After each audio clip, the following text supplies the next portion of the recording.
Hello everyone and welcome to Creativity Unleashed. In today's video we are going to be taking a look at the TL-M800D welding helmet. This one is by Tooliom and it's very similar to the Lincoln Viking 4C, so we'll go over how it works and what I think of it just real quick.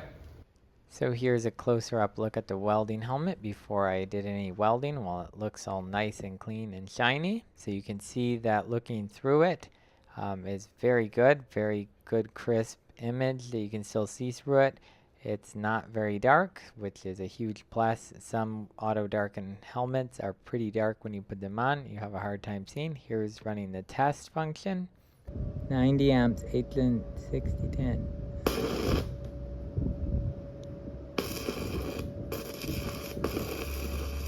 So it's a bit hard to hold the welding helmet with the camera inside of it so that you can see what you're able to see through it. I think when you're wearing the helmet you can see a bit better than what you're able to see here with the camera, but it still gives you a pretty good idea of what it looks like through the welding helmet. So we've got an 1/8 inch 7018 running at the same 90 amps. We'll do a 2-pass here to do the fillet weld here.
Not my prettiest welds, but you can get the idea that it's me, not the machine. It's running very smooth. So we'll jump up to a 5/32 and turn the machine up really hot, and we'll probably just run a pass on this one here. 180 amps. We are going to see how it does with a 7018 5/32 welding rod, and I'm gonna just do a pass. So with the machine turned up hotter to 180 amps, I probably should have set the shade a bit darker. I think I had it around shade 9 so that I was trying to get more light through for the camera. But in this scenario, you can see that you can't see the puddle super well because it's a bit too bright still.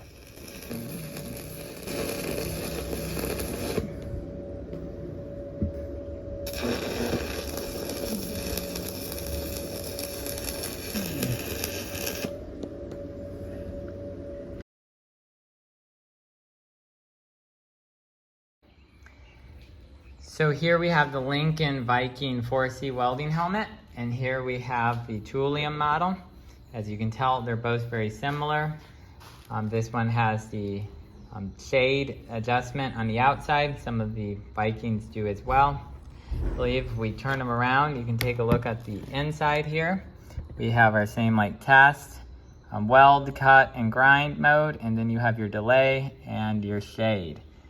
And as far as the work area, it's quite good. I'll show you the inside a little more. Of course, comparing that to the Lincoln Viking, it's a very similar setup. Now, the headgear on the Lincoln Viking, I believe you can tell it's just a little bit better made. This one right here, it's a very similar kind of design, but just not as well built, you can tell. But you still have a lot of adjustments there. I'll go into one of my main complaints with this one.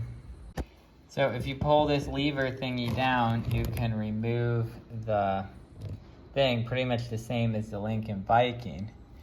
But the main thing So this one does not have a rubber seal around the plastic, and because of that you can see already it's getting smoked up inside.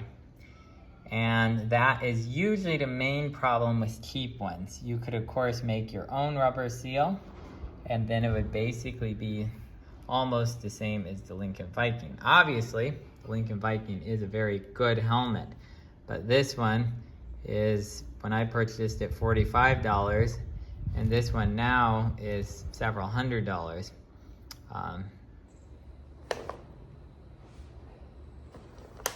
So it's pretty easy to get adjusted. It works almost the same as the Viking. They really seem like they may have copied it. Main complaint is not having the rubber gasket. As far as what you can see through it, to me they seemed very, very, very similar. All right, so to wrap this video up, apparently the Lincoln Viking responds slightly faster to light, so it turned dark slightly quicker. So if you're doing a lot of on-off welding, which most welding really is, your eyes might get a little less tired with this helmet. It's also, I guess, rated for more impact and to keep you a little safer against flying objects and stuff. And this one is just a little bit more basic and a whole lot cheaper. So I guess it just depends what you're looking for. Of course, you can always use the old relics from the past that a lot of people still use. And there's nothing to go wrong with them. You don't have to worry about the battery going dead or anything like that. And so with this one, you just set the piece of glass in with the lens shade you want. This is a silver lens. There's a lot of different, there's gold lenses and more of the darker kind of greenish looking lenses. I prefer silver. But yeah, there's a lot of options out there. If you're interested in another video going over all of the details about welding helmets, I could do that. So you guys have a great one. I hope you found this helpful. Any questions or thoughts, leave them down in the comments below, and I'll catch you guys in the next one.